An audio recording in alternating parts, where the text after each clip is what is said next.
بسم اللہ الرحمن الرحیم ایاک نعبد و ایاک نستعین۔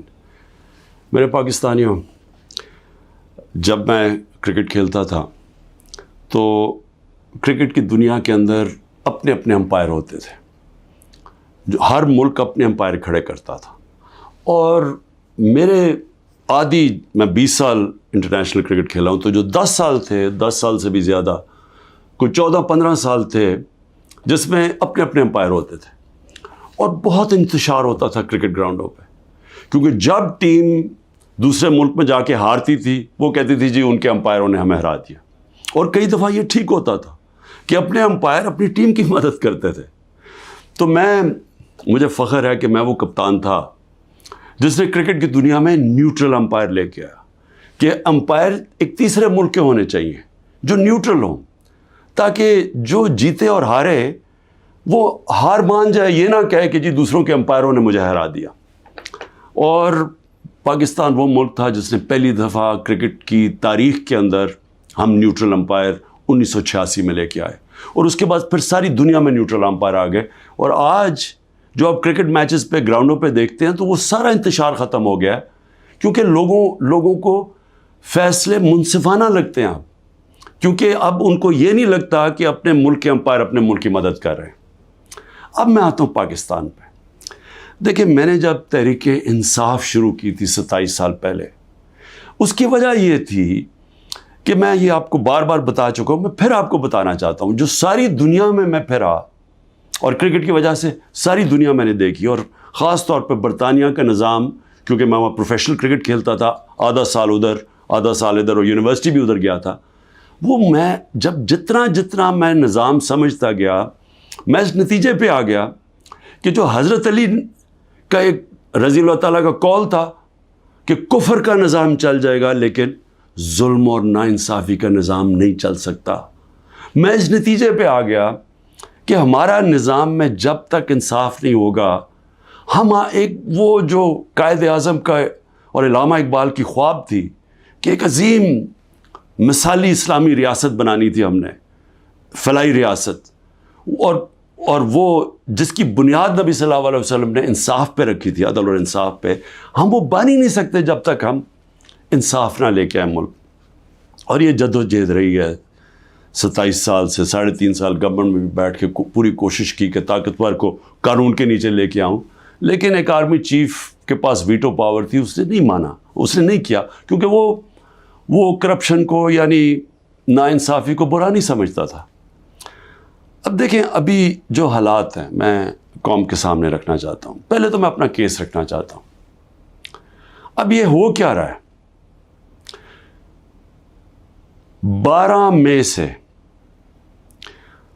ہم یہ جو جج دلاور ہے اس کے خلاف ہم نے کہا ہوا ہے کہ ہمیں اسے انصاف نہیں ملے گا۔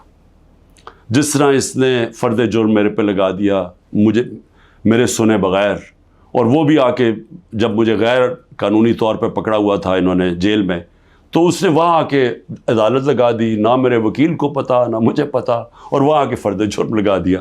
تو ہمیں تب سے پتہ چل گیا کہ یہاں انصاف نہیں ہمیں ملے گا۔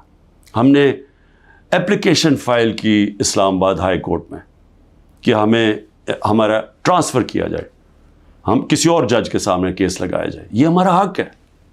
لیکن بدقسمتی سے اسلام آباد ہائی کورٹ میں جو چیف جسٹس بیٹھے ہوئے ہیں، انہوں نے بھی سب سے زیادہ، جب 9 مئی کو مجھے جس طرح گھسیٹ کے لے کے گئے اور سپریم کورٹ نے کہا کہ غیر آئینی اور غیر قانونی تھا جو مجھے اغوا کیا، اس نے ہائی کورٹ چیف جسٹس اسلام آباد کے ہوتے ہوئے انہوں نے اس کو جائز قرار دے دیا۔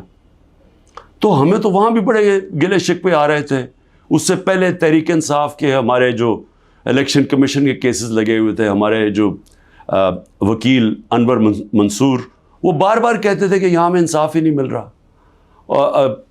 جو فورن فنڈنگ کا کیس تھا، سپریم کورٹ نے کہا ہوا ہے کہ سب کے اکٹھے سنے جائیں، سارے جو باقی جماعتیں ہیں، پیپلز پارٹی، نون لیگ، پی ٹی آئی، اکٹھے سنے جائیں کہ فنڈنگ کدھر سے آتی ہے، ان کے کیس سنے نہ جائیں۔ یہ عامر فاروق کے پاس لگے ہوئے تھے، ہمیں بڑا اعتراض تھا۔ پھر اعظم سواتی، انہوں نے تو باقاعدہ لیٹر دیکھا کہ مجھے یہاں انصاف نہیں ملے گا، اور پھر جب وہ ہوا، پھر اس سے پہلے ٹیرین کیس جو 3 ممبر بینچ نے، جب 2 ممبرز نے کہہ دیا کہ وہ کیس مینٹینیبل نہیں ہے، جسٹس صاحب نے وہ کیس لے کے بیٹھ گئے. تو ہم نے پھر دونوں کی طرف، ہم نے دونوں ججز کا کہا کہ یہ ہمیں ان امپائرز پہ اعتماد نہیں ہے، یہ ہمارا رائٹ ہے. ہم نے ریکوزل کا کہا. اب آج کیا ہوتا ہے؟ آج جو سپریم کورٹ میں ہم پہلے جب یہاں سے نہیں انصاف ملا، پھر ہم اسلام آباد ہائی کورٹ گئے، وہاں انصاف نہیں ملنا تھا، ہم سپریم کورٹ چلے گئے. سپریم کورٹ نے کہا کہ جو ہماری پٹیشنز لگی ہوئی ہیں ہائی کورٹ میں، وہ سب اکٹھی سنی جائیں. اب آج اکٹھی سنی نہیں گئی پٹیشنز.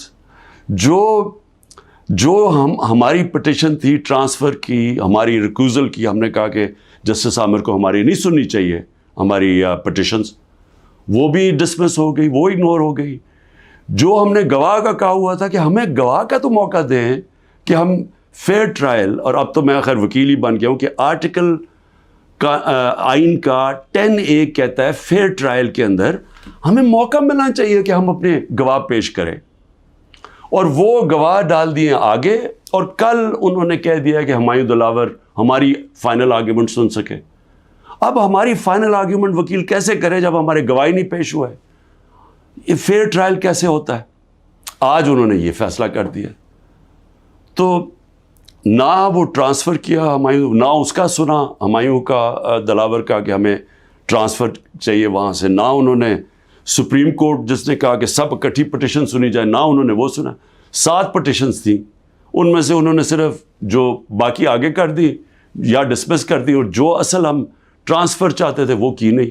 اور یہ بھی نہیں اسے باؤنڈ کیا کل دلاور کو، کہ جج دلاور کو، کہ وہ تب تک فیصلہ نہیں کر سکتے، آرگیومنٹس پوری نہیں سن سکتے جب تک ہمارے گواہ پیش نہ ہوں. اب وہ کل کے اوپر پھر ڈال دیے. اب میں صرف یہ کہنا چاہتا ہوں کہ دیکھیں، فیصلہ جو بھی آ جائے گا ڈسکوالیفائی کر دیں گے. کیا میں مطمئن ہوں گا؟ کیا یہ قوم مان جائے گی اس فیصلے کو؟ سب کو پتہ ہے کہ یہ 200 تقریباً کیسز ہیں.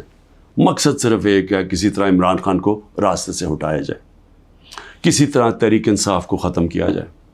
یہ سب کو پتہ ہے یہ کیا ہو رہا ہے. 9 مئی جب بھی انشاءاللہ کسی دن اس ملک میں آزادانہ تحقیقات ہوں گی، 9 مئی پہ چیزیں سامنے آ جائیں گی. اور یہ کبھی بھی نہیں ہوا کہ ایک سائڈ فیصلہ کر لیتی ہے، گورنمنٹ کا فیصلہ کہ جی تحریک انصاف اس کے اندر گلٹی ہے، ہم قصوروار ہیں، اور ہمیں ہمارا موقف ہی نہیں سامنے رکھا جا رہا. ہمیشہ جج دونوں سائڈ سن کے فیصلہ کرتا ہے. تو وہ اب نظر آ رہا ہے کہ جس طرف جا رہا ہے، وہ جو انہوں نے 9 مئی کے بعد جو کیا، سارے ملک کے اندر تحریک انصاف کے اوپر کریک ڈاؤن ہو گیا. وہ چلتا آ رہا ہے، ابھی بھی کریک ڈاؤن آ رہا ہے. اور نظر آ رہا ہے کہ کسی نہ کسی طرح پارٹی کو ختم کیا جائے. اب جو بھی یہ کر رہے ہیں کریک ڈاؤن، سارے جو بھی لوگ اس کے پیچھے ہیں، کیا ان کو یہ پتہ نہیں ہے کہ پارٹی تب ختم ہوتی ہے جب اس کا ووٹ بینک ختم ہوتا ہے؟ ذرا بازاروں میں نکل کے دیکھیں، دیہاتوں میں چلے جائیں، پوچھیں تو صحیح لوگوں سے کہ وہ ووٹ کس کے لیے ڈالیں گے. جتنا ظلم ہمارے اوپر بڑھتا جا رہا ہے، اتنا ہی ہمارا ووٹ بینک بڑھتا جا رہا ہے. پارٹی تو ایسے نہیں ختم ہونے لگی. تو پارٹی کی اس وقت 70 سے 80% اس وقت پاکستان میں اس کی ایکسیپٹیبلٹی ہے، یعنی لوگ اس کے ساتھ ہیں. تو جو ایک وہ نظام آ رہا ہے جو کہ 70 سے 80% لوگوں کی رائے کو ختم کرنا چاہتے ہیں، اور ایک اور کوئی نظام لینا چاہتے ہیں، کیا ہمیں اندازہ ہو رہا ہے کہ ہم ملک کو کس طرف لے کے جا رہے ہیں؟ اور میں ایک وہ پاکستانی ہوتے ہوئے جس کا جینا مرنا یہاں ہے، جو باہر نہیں جانے لگا، جس کے پاس کوئی پیسے بینکوں میں باہر نہیں پڑے ہوئے، کوئی پراپرٹی باہر نہیں ہے، جو تھی بیچ کے پاکستان آ گیا ہے، وہ پاکستانی آج کہہ رہا ہے کہ اس وقت ضرورت ہے کہ سوچیں کہ ہم یہ ملک سے کیا کر رہے ہیں. ایک جماعت اور ایک لیڈر کو باہر کرتے کتنا نقصان کر رہے ہیں اپنے ملک کو. اور جو بھی یہ پلان بن رہے ہیں کہ اس کے کوئی ملک چل جائے گا ڈنڈے کے زور سے، لوگوں کو جیلوں میں ڈال کے، ایک پولیس اسٹیٹ بنا کے، ان کو دنیا کی تاریخ کا کوئی تاریخ کا آئیڈیا ہی نہیں ہے. آپ یہ دیکھیں، میں یہ اپنی قوم کو صرف آپ کو ایک قسم کا تاریخ کا لیسن بھی دینا چاہتا ہوں، ہر اپنے نوجوانوں کو خاص طور پہ. میں یہ پہلے بھی کہہ چکا ہوں، 1945 میں دوسری جنگ عظیم کے بعد یورپ آدھا ہو گیا، آدھا چلا گیا جمہوریت کی طرف، آدھا چلا گیا یہ پولیس اسٹیٹ بن گیا ڈکٹیٹرشپ کی طرف. آدھے میں انہوں نے ان کو بند کر کے کنٹرول کیا، لوگوں کو ان کی آزادی رائے ختم کی، حقیقی جمہوریت ختم کر دی، حقیقی آزادی ختم کر دی، آدھی آزاد ہو گیا. ساری دنیا کے سامنے 50 سال کے بعد نتیجہ آ گیا. جو آزاد تھے وہ خوشحال ہو گئے. آج بھی وہ جو جن ملکوں کے اندر جو وہی یورپین تھے جدھر آزادی نہیں تھی، آج بھی وہ پیچھے ہیں ابھی تک. حالانکہ وہاں جمہوریت بھی آ گئی کئی ملکوں میں، لیکن ابھی بھی وہ پیچھے ہیں. ایسٹ جرمنی، ویسٹ جرمنی ایک وہی جرمن لوگ تھے. جدھر ڈکٹیٹرشپ آ گئی، یعنی ان کو اسی طرح کی جو ہمیں جس طرف لے کے جا رہے ہیں، وہاں غربت آ گئی. مقابلہ اس کا ویسٹ جرمنی میں جو خوشحال ترین دنیا کی طاقتور ملک بن گیا معاشی طور پہ. تو یہ تو ایک تاریخ ہمارے سامنے ہے. ساؤتھ کوریا، نارتھ کوریا میں وہی ڈکٹیٹرشپ، آزادی رائے بند، آزادی ختم. آج نارتھ کوریا کو دیکھیں، اور جو حقیقی آزادی ساؤتھ کوریا میں تھی، وہ دنیا کا خوشحال ترین ملک بن گیا. تو میں عرض یہ کرنا چاہتا ہوں کہ یہ جو ہم کرنے جا رہے ہیں، یہ ہم اپنے ملک کو تباہی کی طرف دھکیل رہے ہیں.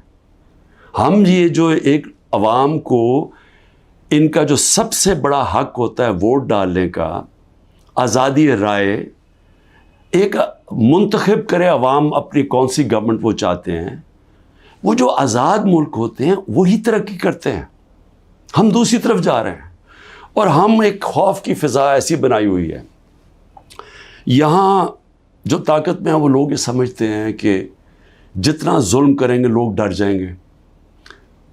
تو ڈر کیا جائیں گے؟ غلام بن جائیں گے، یعنی خوف کے غلام بن جائیں گے، ظلم کے سامنے جھک جائیں گے. جو میں بار بار مثال دیتا ہوں، جو یزید نے کیا کوفہ کے لوگوں سے، اپنا گورنر بٹھایا، اس نے ان کو ظلم کر کے ان کو سیم کے وہ لوگ بنا دیے جو جانوروں کے اوپر یعنی جانوروں کے لیول پہ پہنچ گئے. تو آج ہم وہی کر رہے ہیں پاکستان سے.